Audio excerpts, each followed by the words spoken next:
Bonjour et bienvenue dans Katia Sepela TV. Je m'appelle Cynthia Kams. Nae pour me bino sango yasika. Bino mo boyebi que Sepela TV elinga pe sabino ba offre chaque jour, chaque mois, chaque année to linga ka to zawana ka poto sepe sabino.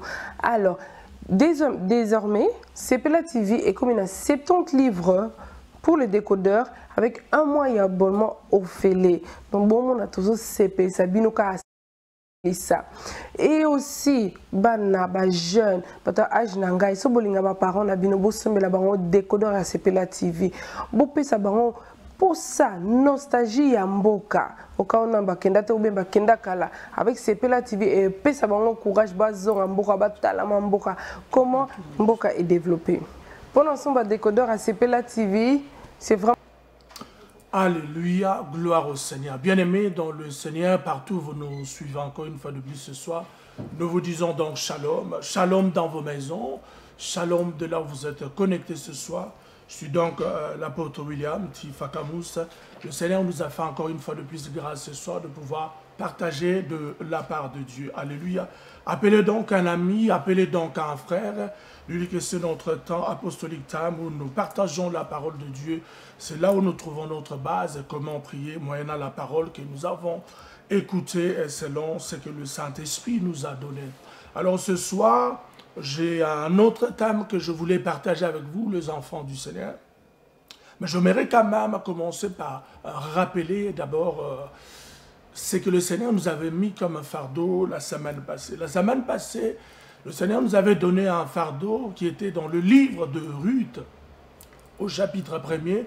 Nous avions lu ensemble et échangé à partir du premier verset jusqu'au verset 22. C'est un très beau chapitre où nous voyons une très belle histoire d'une famille éphratien qui avait quitté le pays de Juda pour aller dans un autre pays parce qu'il fouillait en fait la famine qui était dans la ville de Bethléem plus précisément. C'était la famille d'Imelech qui avait sa femme Naomi et Naomi avait des enfants avec cet homme Malchom et Kilchom. Lorsqu'ils sont arrivés dans ce pays de Moab, le mari est mort, mais également après avoir il a perdu son mari, il va perdre également ses deux fils.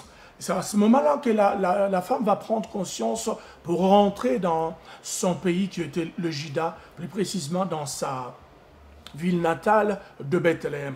Donc, nous voyons le livre de Ruth. Le thème principal, c'est le rachat. C'est en fait, dans l'Ancien Testament, ce livre est en train d'expliquer le travail que Jésus devait venir faire en réalité. C'est ce que Jésus est venu faire en notre temps, dans la Nouvelle Alliance, l'œuvre salvatrice de la croix. Jésus nous a rachetés. Il était devenu un proche parent, il nous a rachetés en accomplissant cette œuvre à la croix il y a de cela plus de 2000 ans.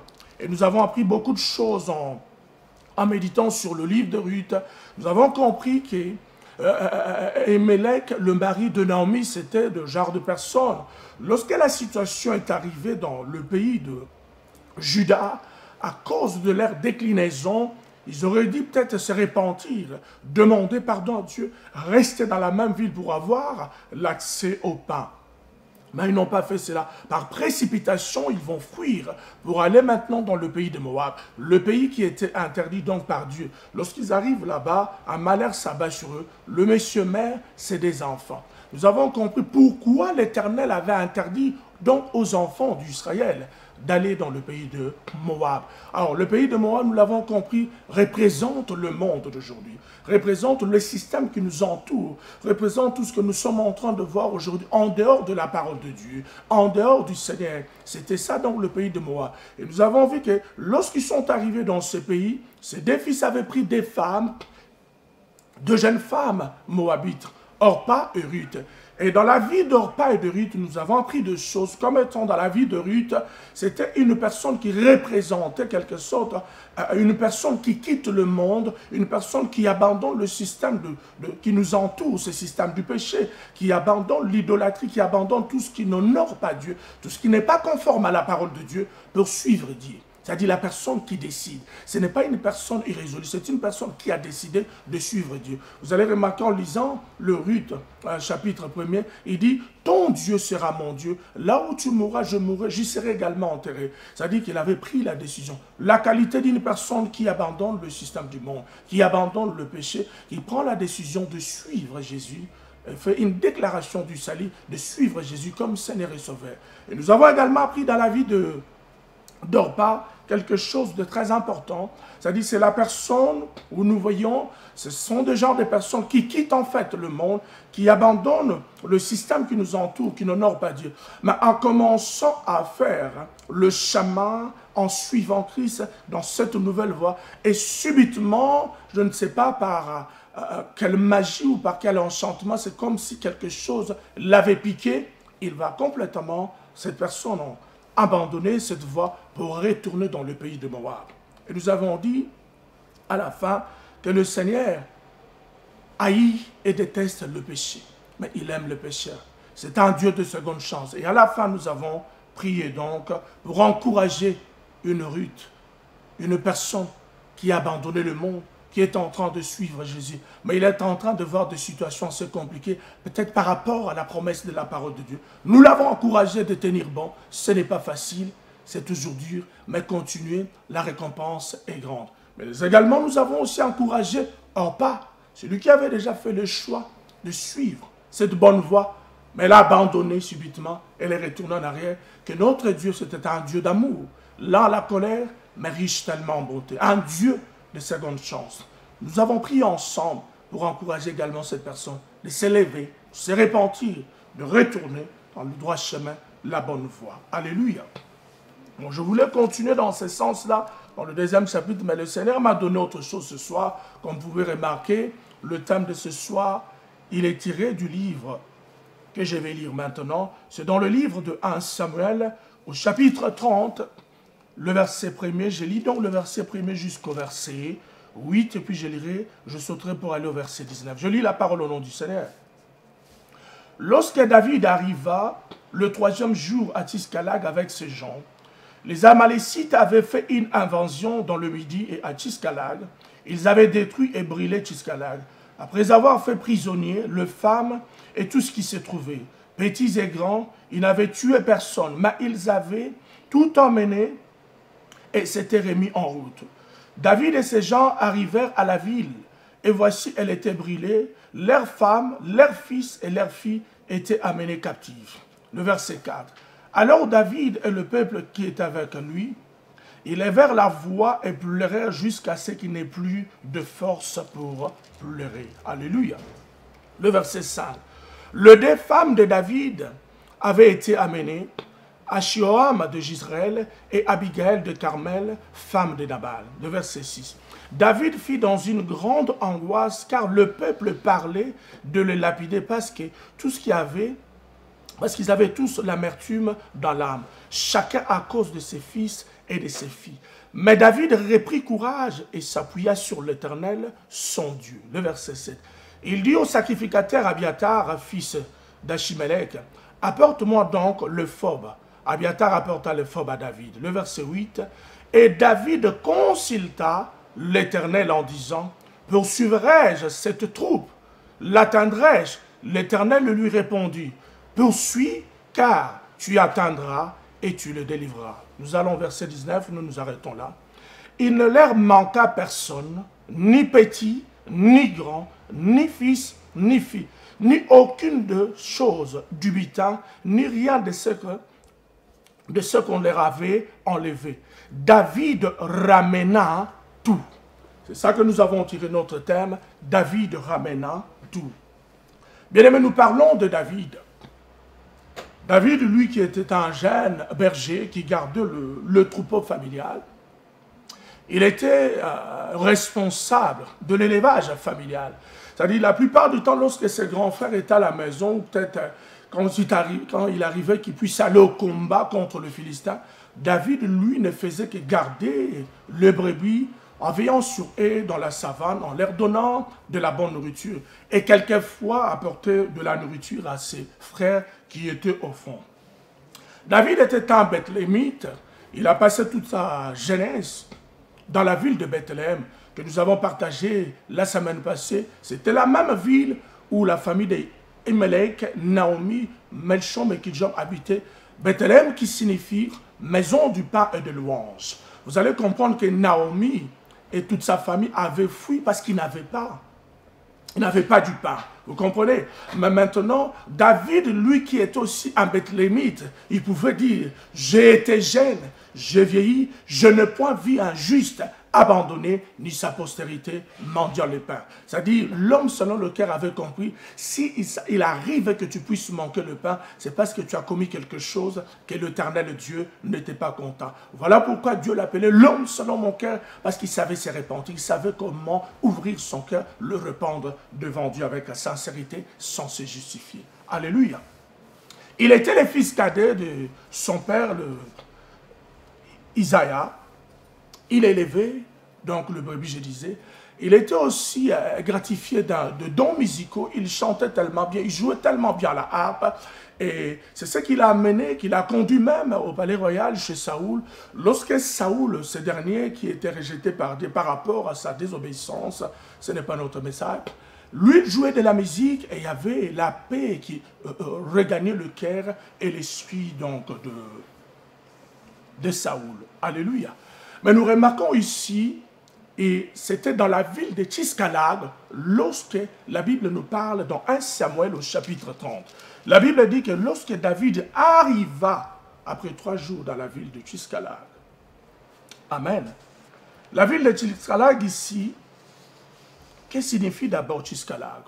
Tiscalag, vous allez comprendre si vous allez dans le livre de 1 Samuel au chapitre 27, le premier verset dit ceci. David se disait lui-même, il faudrait que je trouve un endroit pour me cacher, pour me protéger. Sinon, si la main de Saoul tombe sur moi, je serai fini. Alors, je dois aller me cacher quelque part pour que Saoul ne puisse pas me trouver. Je dois épargner ma vie. Et lorsque David se disait comme ça, l'Éternel Dieu, dans son amour, va le conduire, non seulement lui, ses troupes de lutte qui l'accompagnaient, leurs femmes et leurs enfants, ils vont aller trouver un refuge dans cette ville, chez les Philistins. Il avait trouvé grâce au devant du roi Akish qui lui a donné cette ville pour se cacher. Et vous allez comprendre que lorsqu'il s'est caché dans cette ville de Tiscala, la Bible déclare que même Saoul a arrêté de le chercher pour lui faire du mal. Mais qu'est-ce qui s'est passé en réalité? David va abandonner la ville de Tiscala en laissant les femmes, en laissant les enfants. Il va amener toute sa troupe, tous ces gens, ce combattant d'élite, pour aller combattre encore Israël. Parce qu'il a entendu que le Philistin allait combattre encore le peuple de Dieu. Mais lui, parce qu'il avait trouvé grâce devant un roi philistin, qui lui a donné la ville de Tiscala pour se cacher, protéger sa famille, les gens qui l'entouraient, qui l'accompagnaient dans sa fuite, il va abandonner la ville en laissant la femme et les enfants sans protection, sans qu'il puisse réfléchir à des fois qu'est-ce qui pouvait se passer derrière lui. Jusqu'à là, en réalité, signifie l'ombre. Vous allez comprendre que David était l'homme selon le cœur de Dieu. Il avait l'huile sur sa tête, l'huile était sur sa vie. Lorsqu'il a commencé à s'inquiéter, l'Éternel va le conduire dans cette ville. Il va trouver grâce auprès du roi Akish. On lui donne la ville de Tiscalag, Tiscalag qui signifie l'ombre.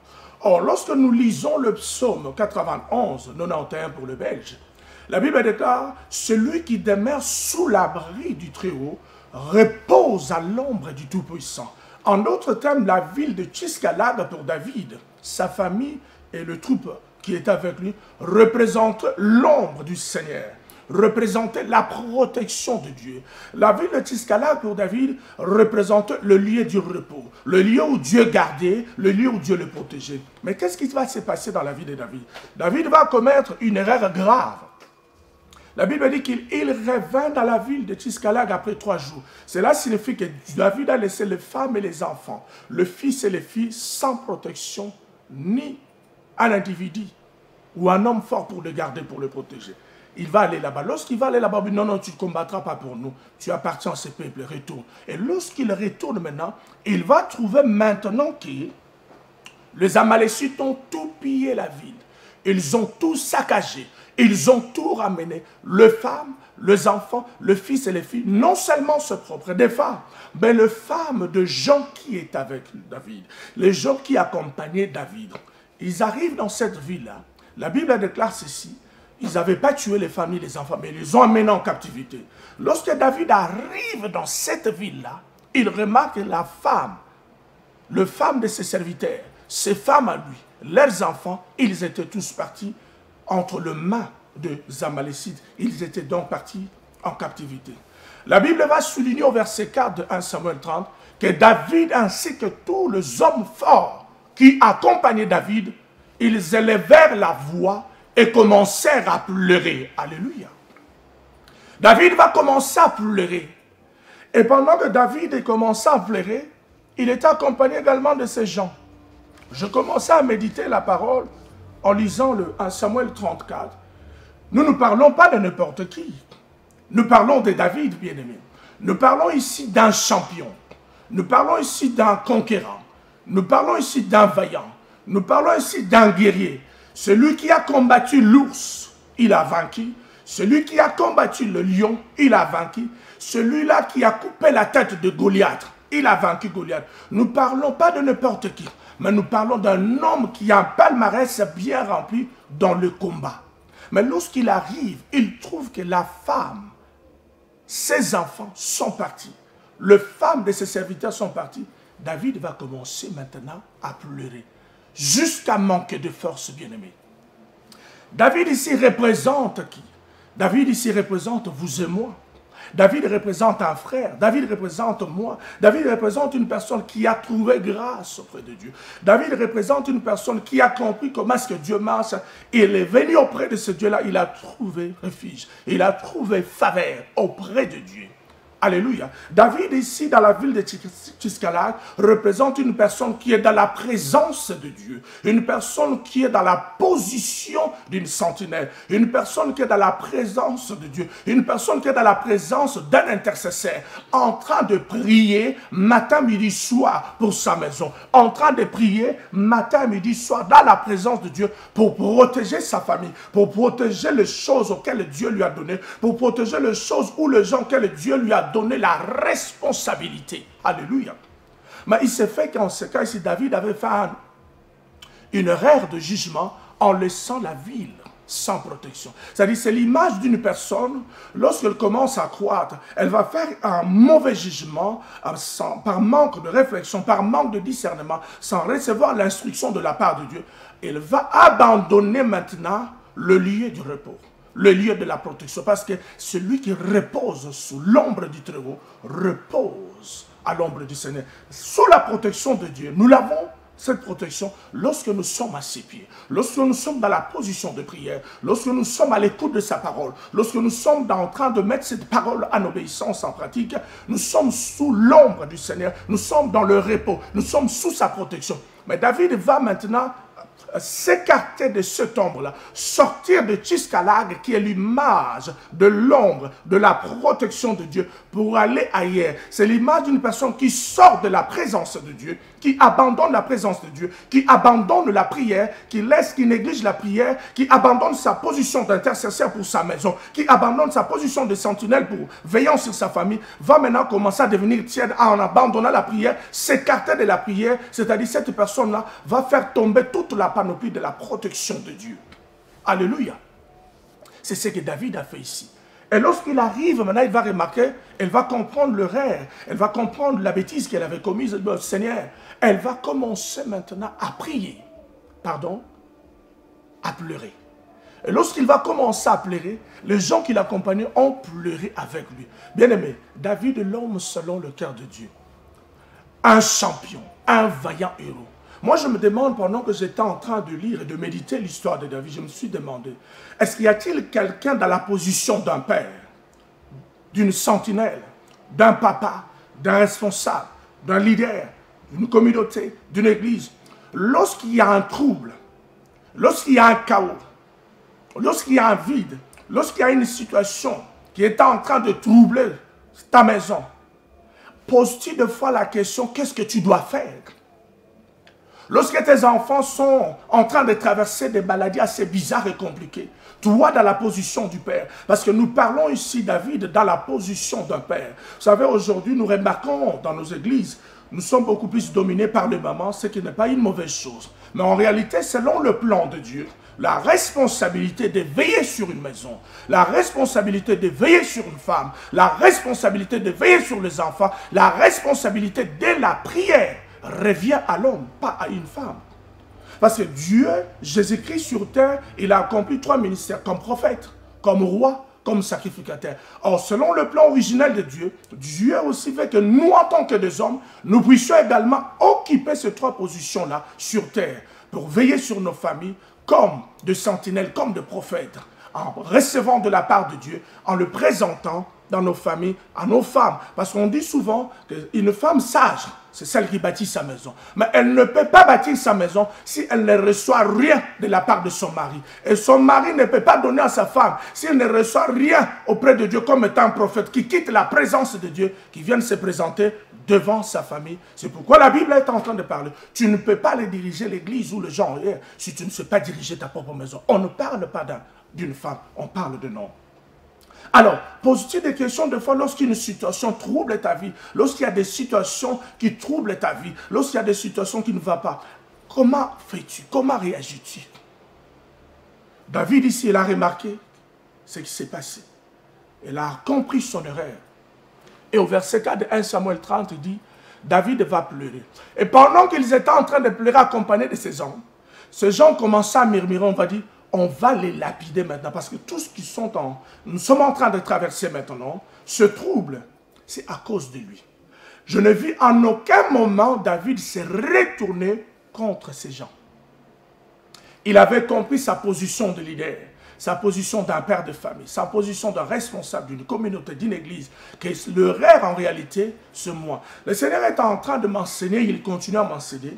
Quand une situation arrive dans ma vie, quand une situation arrive dans ma maison, quand une situation arrive autour de moi, de ne pas pointer du doigt aux autres en premier lieu, de me regarder d'abord moi-même, de regarder quelle est ma part de responsabilité par rapport à la situation qui vient d'arriver. Alors, au moment où je comprends la part de ma responsabilité, je n'ai qu'un seul moyen, je reviens vers lui au moyen de la repentance. Une repentance sincère, une repentance véritable. Vous savez, ce qui déplaît à Dieu, c'est l'orgueil, le cœur hautain, le cœur résistant. Bien aimé, nous ne sommes pas des parfaits. Quand tu reconnais quelque chose, en âme et conscience que c'est de ta faute, ça ne sert à rien de pointer le doigt aux autres. Ça ne sert à rien d'accuser les autres. Parce que David ici, ses propres gardes du corps, on peut dire, ses propres troupes de lutte, ont décidé de les lapider. Mais en aucun cas, en aucun moment, David a dit, écoutez, vous êtes en train de me manquer de respect. Vous êtes en train de préparer, de planifier pour me lapider. David a compris que la responsabilité était sur sa propre tête. C'était lui le responsable. Il va commencer à pleurer. Et pendant qu'ils étaient en train de préparer pour le lapider, écoute ce que la parole de Dieu déclare. Dans le verset 6, la Bible déclare ceci. David fut dans une grande angoisse, et parce que le peuple préparait de lui lapider. Et la Bible dit aussi, et que David prit courage, il s'appuya sur l'Éternel son Dieu. Alléluia. Là, c'est le premier élément, la première étape à réaliser. Quand tu réalises les choses auxquelles tu as fait, que ça te plaît à Dieu, que tu es en dehors de la parole, tu dois faire comme David. Le verset 4, il a prié. Le verset 4, en réalité, représente la prière de la repentance. Ça dit, la personne est en train de prier, de se lamenter. Seigneur, je commis une bêtise. Je n'aurais pas dit laisser ma femme sans protection. C'est un frère, une sœur, un père, un homme, un pasteur qui est en train de se dire, Seigneur, je commis une grosse bêtise en laissant, en ouvrant des portes par moi-même. Mais je reviens vers toi ce soir avec beaucoup d'humilité. J'ouvre mon cœur, je me répands, Seigneur. Parce que quand on revient dans la repentance, le compteur est remis à zéro. L'Éternel commence encore avec toi. Alléluia. C'était ça le secret de David. Il est revenu. Et lorsqu'il est revenu, la Bible dit que David reprit courage. Il s'appuya sur l'Éternel son Dieu. Lorsque nous parlons d'une personne qui va s'appuyer sur son Dieu, il a repris courage, nous voyons sur le plan spirituel que David était déséquilibré. À cause de la situation qu'il manquait, sa femme, ses enfants et les femmes de ses serviteurs. C'est pourquoi il a cherché un appui, c'était le Seigneur. C'est-à-dire sur le plan spirituel, il avait un déséquilibre. Il devait s'appuyer, trouver un pilier quelque part qui était la personne de l'Éternel son Dieu. Spirituellement, il était déséquilibré. Il avait besoin d'un appui. C'est-à-dire, même ceux qui font le judo vont comprendre que tu peux avoir 100 kilos avec une personne de 60 kilos. Mais s'il arrive de te déséquilibrer, ceux qui ont fait le judo, il va te faire un mouvement, tu vas tomber. David, il était sur le point de tomber, déséquilibré. Mais il va prendre courage. Tu dois te lever, prendre courage ce soir, reconnaître, retourner dedans de toi et regarder vers l'avant, s'appuyer maintenant sur l'Éternel de son Dieu. Alléluia. Et lorsqu'il va s'appuyer, il va appeler maintenant le fils d'Abiathar. Il dit, apportez-moi donc le forbe. Le forbe, c'était une tunique parmi ce que le sacrificateur portait pour faire le sacerdoce. Vous allez voir même la même tunique aussi au début du livre de 1 Samuel, lorsque Anne avait fabriqué cela pour son fils, le prophète sacrificateur Samuel. Il va maintenant se présenter devant l'Éternel. Là, David va nous faire rentrer dans la dimension que je disais que Dieu veut que nous puissions assumer ces trois rôles, nous les parents, c'est-à-dire le père, le responsable, le chef des églises, le leader de communauté, comme prophète, venant de la part de Dieu, communiquer la chose au peuple de Dieu ou dans ta maison. Comme roi, tu règnes et tu diriges ta maison selon la pensée de Dieu.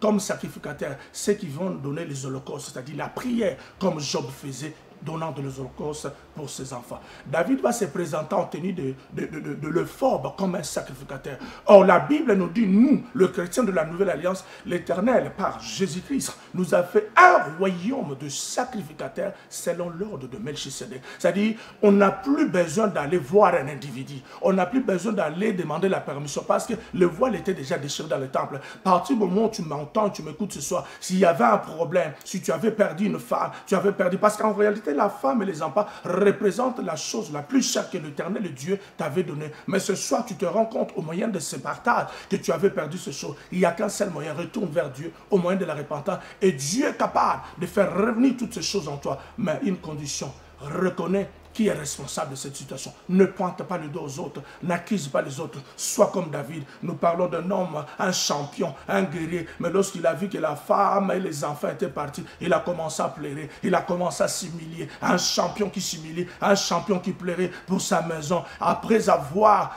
fini de s'humilier devant Dieu, il va maintenant aller prier Dieu dans la forme maintenant, dans la peau maintenant d'un souverain sacrificateur. C'est-à-dire un intercesseur. Il va venir maintenant entre ceux qui voulaient le lapider et Dieu, il se met au milieu en train de dire, Seigneur, il va consulter. La Bible déclare dans le verset 8 de 1 Samuel 3. Et David consulta l'Éternel. Bien aimé, le mot consulta m'a beaucoup plu. Ça m'a fait énormément du bien. Pendant que je lisais consulta, je vis un médecin. Quand une personne est malade, il va aller directement voir un médecin. Nous avons des GP ici à Londres, en Angleterre. Quand tu es malade, tu vas voir un médecin. Pourquoi tu vas voir un médecin? Parce que tu reconnais qu'il y a ça ne va pas dans ton corps sur le plan physique. Et tu vas aller voir maintenant. La consultation, c'est ce qui consiste à un homme de se déplacer, d'aller voir un médecin. Et lui, en son tour, va maintenant examiner qu'est-ce qui ne va pas dans ta vie. Et il va maintenant te recommander le médicament adéquat pour soigner ta maladie. Alors ici, spirituellement, David était malade. Il était malade de quoi? David souffrait de quoi? Sa femme et ses enfants étaient partis. Les femmes de ses serviteurs, leurs fils et leurs filles étaient partis. Tu es en train de me suivre. Tu es malade, pourquoi spirituellement? Parce que la chose que Dieu t'avait donnée, le mariage que Dieu t'avait donné, tu l'as négligé. Le travail que Dieu t'avait donné, tu l'as négligé. L'argent que Dieu t'avait donné, tu l'as bougé. Tu n'as pas respecté. Et aujourd'hui, au moment où nous parlons, tu as tout perdu. Tu te poses des questions. Est-ce possible encore de pouvoir gagner? Est-ce possible encore de pouvoir récupérer toutes ces choses? Tu es en train de te poser des questions. Tu es en train de te poser des questions.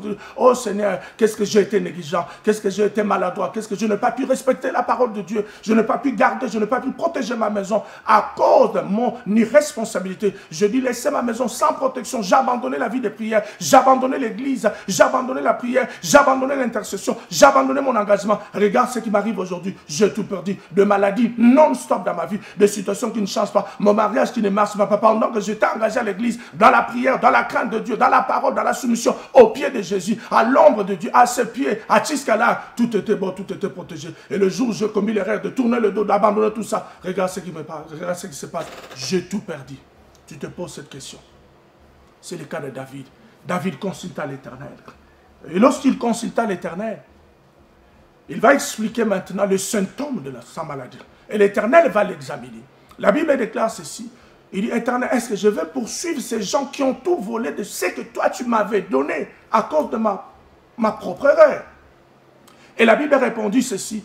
Oui, l'Éternel dit, poursuis-les et récupère tout. Alléluia. N'est-ce pas s'émerveiller avec ce Dieu-là? C'est un Dieu de seconde chance. Alors toi qui me suis ce soir, de la même manière, David, lorsqu'il s'est rabaissé, il s'est humilié. Il a consulté Dieu. Je t'appelle ce soir à consulter Dieu. Je t'appelle ce soir à s'appuyer sur Dieu. Tu es déséquilibré mentalement, tu as des soucis, tu as tellement de questionnements en toi, tu n'arrives pas à trouver des réponses. Mais ce soir, je t'amène le Dieu de la Bible, le Dieu d'Abraham, le Dieu d'Isaac, le Dieu de Jacob. Il n'a point changé. De la même manière qu'il agit dans la vie de David il y a des siècles, il est capable d'agir ce soir. Il est capable de faire dans ta vie ce soir. Je t'amène ce même Dieu, où la Bible déclare qu'il est le même hier, aujourd'hui et éternellement. Il n'a point changé. Alors si tu entends le son de ma voix ce soir, au moyen de la puissance du Saint-Esprit, reconnais là où tu es tombé et répands-toi. Fais comme David, appuie-toi sur ton Dieu. Appuie-toi sur l'Éternel et retourne vers Dieu au moyen de la repentance. Et demande à Dieu, est-ce que serais-je capable de récupérer tout ce que tu m'avais donné? L'Éternel a dit oui, parce qu'au verset 4, tu t'es humilié, tu as pleuré, tu t'es repenti, tu t'es présenté devant moi. Tu n'as pas dit, j'ai tué les lions, j'ai tué l'ours, j'ai tué Goliath. Je vais aller sans permission de Dieu. Je vais aller sans permission, je vais aller sans consulter Dieu. Mais tu t'es reconnu que tu es un homme faible, limité. Mais il n'y a que toi, il n'y a que toi, il n'y a qu'en moi, l'Éternel, ton Dieu, que tu peux trouver la force. Et David a reconnu ces choses. Lorsqu'il s'est repenti, la Bible dit qu'il s'appuya sur l'Éternel, son Dieu. Quel est ton appui ce soir, bien-aimé? Au moment de trouble et de confusion, quel est ton appui? Quel est ton appui? Tu t'appuies sur quoi? Sur des hommes? Sur des systèmes? C'est-à-dire, quand moi je lis ce passage, ça me fortifie, ça fortifie mon âme. Parce que moi, je ne peux m'appuyer que sur l'Éternel des armées. La Bible déclare, maudit soit l'homme qui se confie à l'homme. Tu ne dois pas t'appuyer sur un homme. Tu peux avoir un petit conseil qui te poussera bien sûr à avancer. Pas ce conseil qui va chercher encore davantage à t'enfoncer dans ta situation. Ce soir, je ne suis pas venu t'enfoncer dans cette situation auquel tu plais. Dans cette situation auquel tu te lamentes. Dans cette situation auquel tu te poses des questions. Parce que tu as perdu. Oui, pendant que je parle, tu entends. Tu as perdu des choses tellement de valeur. Des choses tellement, je ne sais pas, est-ce le mariage, les enfants, le travail, le papier? Qu'est-ce que tu as perdu ce soir, ma sœur, mon frère? Qu'est-ce que tu as perdu ce soir, serviteur, l'homme de Dieu? Qu'est-ce que tu as perdu ce soir? Tu te poses la question, est-ce encore possible? Oui, il est un Dieu de seconde chance. Oui, c'est un Dieu de seconde chance. Oui, il est là à la colère. Oui, mais riche à monter. S'il a pu revenir vers David, il est capable de le faire. Lui qui ne fait d'acception, personne n'a pas de favoritisme. Il est capable de le faire. Le Dieu de David, c'est le Dieu que nous présentons ce soir. C'est le Dieu d'amour, le Dieu de seconde chance. Reviens vers Dieu. Reviens vers lui ce soir. N'endurcis pas ton cœur. Retourne aux pieds de Jésus. Regarde là où tu l'as abandonné. Rends courage. Repends-toi. Appuie-toi sur l'Éternel ton Dieu. Et consulte Dieu. Reçois de la part de Dieu les instructions qui permettront que tu puisses poursuivre les Amalécites. Alléluia. Et la Bible déclare, quand vous continuez en bas du chapitre, David va poursuivre les Amalécites. Et pendant que David poursuivait les Amalécites, bien-aimés, il va rencontrer un Égyptien qui était un esclave d'un Amalécite qu'il avait abandonné parce qu'il n'avait pas mangé pendant, je pense, 3 jours. On lui donne le pain et David lui pose la question, je suis l'esclave d'un Amalécite, ils m'ont abandonné parce que je n'avais pas mangé, ils ont cru que j'étais malade. On lui donna du pain et de l'eau, il reprit courage et force. On lui amena, on présenta David. Il dit, je connais là où ils sont. David lui pose la question, est-ce que c'est possible que tu m'amènes là où ils sont campés? Il dit, oui, je vais vous amener mon Seigneur. Mais promets-moi que tu ne vas pas me faire du mal en me livrant encore à mon maître. Vous savez, les étapes auxquelles nous sommes en train de lire ici, la repentance, prendre courage, s'appuyer sur l'Éternel son Dieu, consulter Dieu, demander Dieu au moyen de la prière, c'est à ce moment-là que le Saint-Esprit intervient. Le meilleur enseignant par cela. C'est lui, par rapport à la consultation. Quand un médecin te donne le médicament, il te donne une ordonnance, il te donne il t'explique le moyen comment tu dois prendre ce médicament pour éviter l'overdose, pour respecter la dose comme il se doit. De la même manière, lorsque Dieu donne l'instruction, parce qu'il a donné l'instruction à David en disant poursuivez-les, mais David avait besoin d'une personne qui pouvait le guider. C'était un champion qui a tué l'ours et le lion. C'est une personne qui, comme vous et moi, dans le passé peut-être, vous servez le Seigneur, vous parlez en langue, vous priez en langue, vous demandez, mais maintenant, comme je reviens, j'ai encore besoin du Saint-Esprit. Oui, c'est l'ami fidèle. Il doit toujours être là pour nous guider. C'est l'image de cet Égyptien-là qui va lui conduire en réalité, qui va lui montrer le chemin. Tu as besoin du Saint-Esprit ce soir. Parce que sans le Saint-Esprit, tu ne peux pas réaliser ce travail. Le Saint-Esprit, c'est celui qui va te guider. Le Saint-Esprit, c'est celui qui va t'enseigner par où passer, par où stopper, quel acte proposer. C'est avec le Saint-Esprit.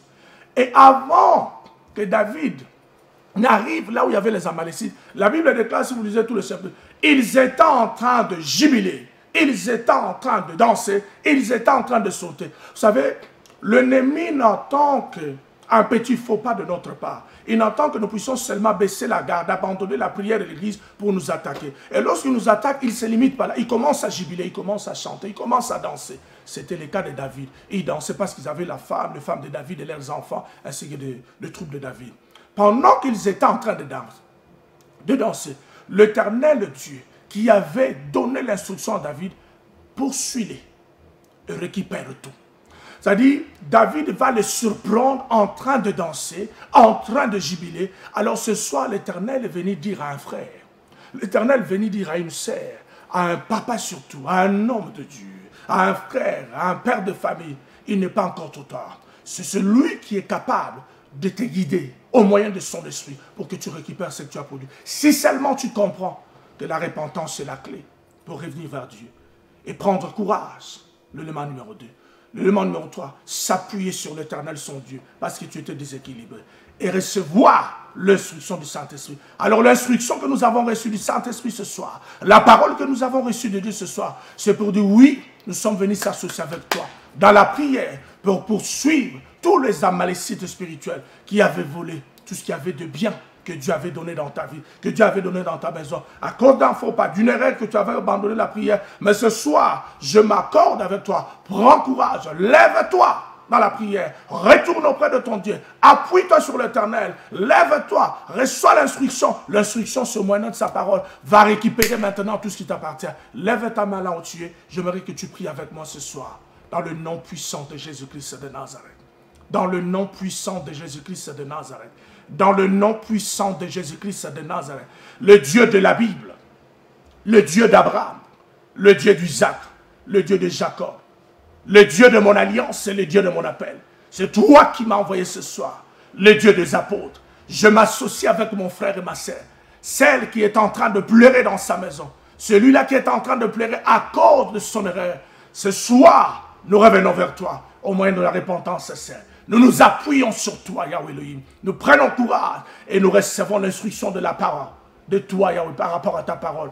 Nous poursuivons ce soir tous les amalécites spirituels qui avaient volé dans la vie de ma soeur, qui avaient volé dans la vie de mon frère, qui avaient volé soit le mariage, le travail, la santé, la paix, la joie, l'épanouissement. Je ne sais pas qu'est-ce qu'on a volé. Je ne sais pas qu'est-ce qu'on a pris chez les Amalécites. Mais ce soir, je suis venu t'encourager que l'Éternel des armées m'a envoyé pour que nous puissions ensemble, par la puissance du Saint-Esprit, récupérer ce qui nous appartient. Parce que ce mois ici, l'Éternel nous a donné comme étant le mois de la restitution. Ce qui t'appartenait, on avait enlevé, on avait pris par force. Nous venons ce soir, par la puissance du Saint-Esprit, par la puissance de la parole et sous l'onction apostolique, nous récupérons ce qui t'appartient dans le nom puissant de Jésus-Christ de Nazareth. Nous récupérons ton mariage ce soir. Nous récupérons tes enfants. Nous récupérons ta fécondité. Nous récupérons ton travail. Nous récupérons tes papiers. Nous récupérons ta santé. Nous récupérons tout ce soir dans le nom puissant de Jésus-Christ de Nazareth. Commence à mentionner, commence à citer, commence à mettre le nom. Je ne sais pas qu'est-ce que tu as perdu, mais ce soir, c'est ta soirée, c'est ton jour de récupérer ce que l'Éternel t'avait donné. Parce que même le diable n'avait pas le droit droit de garder ce que l'Éternel Dieu avait donné à David. S'il avait perdu, parce que David avait commis une erreur d'abandonner Chiskalag, l'ombre de Dieu, la protection, l'endroit où Dieu gardait, parce que celui qui repose sous l'ombre du Tout-Puissant repose à l'ombre de l'Éternel. N'abandonne pas Dieu. Quand tu abandonnes Dieu, voilà les conséquences. Mais lorsque David a compris, il a compris que les femmes et les enfants, ce n'était pas le diable qui m'avait donné, c'était l'Éternel des armées. Comme je puis réparer avec l'Éternel au moment de la repentance,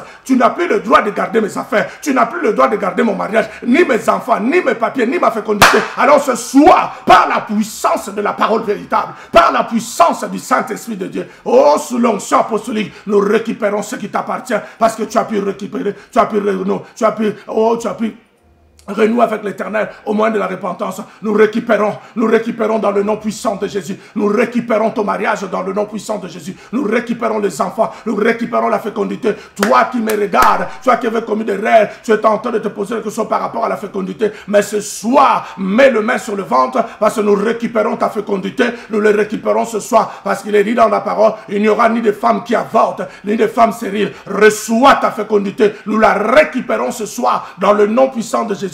Toi qui avais perdu un mariage, nous la récupérons ce soir dans le nom puissant de Jésus. Tu avais perdu des papiers, nous la récupérons ce soir dans le nom puissant de Jésus. Tu avais perdu la joie, la paix, le shalom que le monde ne peut pas donner. Nous la récupérons ce soir dans le nom puissant de Jésus-Christ de Nazareth. Qu'est-ce que tu as perdu ce soir, ma sœur?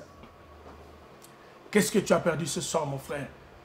Le Dieu là, il est le même, hier, aujourd'hui, éternellement. Nous pouvons récupérer.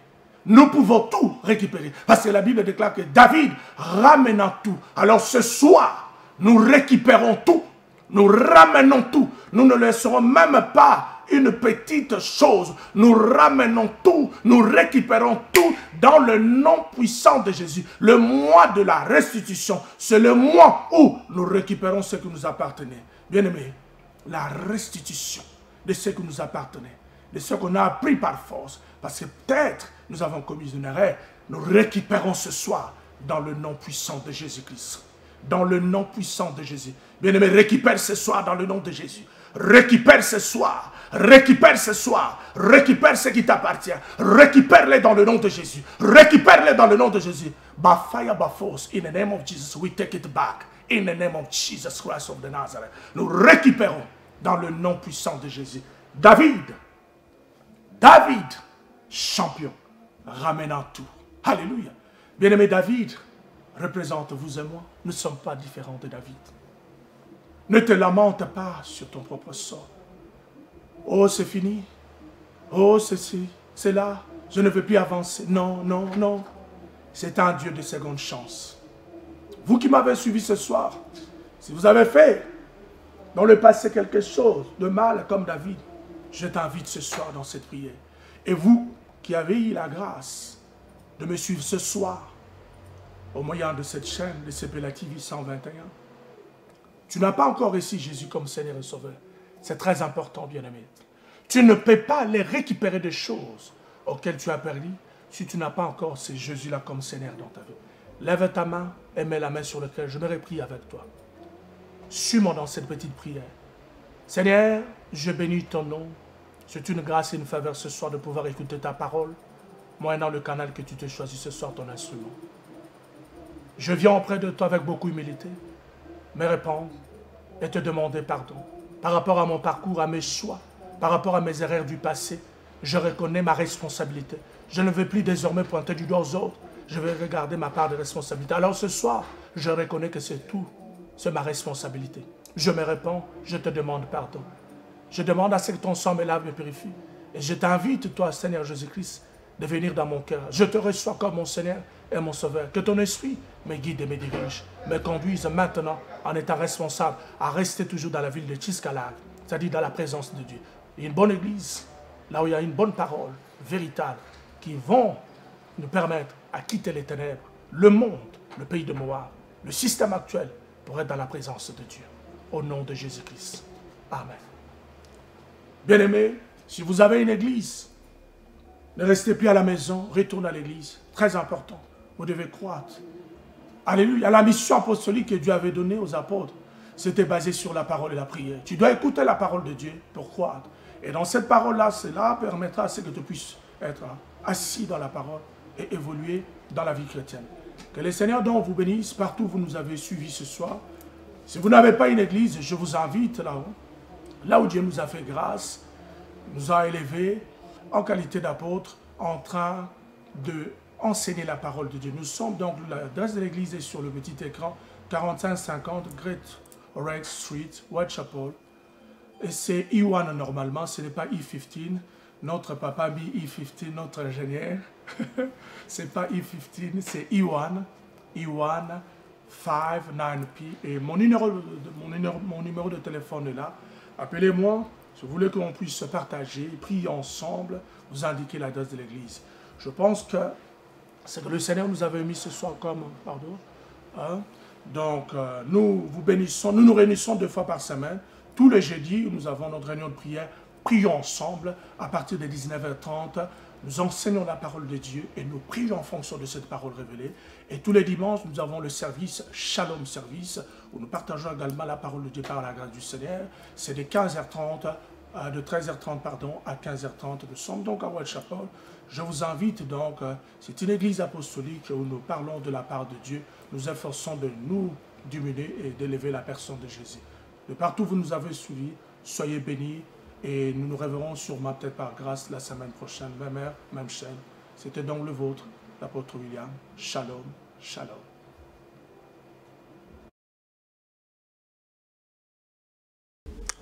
Bonjour et bienvenue dans Katia Sepela TV. Je m'appelle Cynthia Kams. Nae pour mimabino sango yasika. Bino mo boyebi que Sepela TV elinga pesa bino ba offre chaque jour, chaque mois, chaque année. Tolinga ka tozawana ka poto sepesa.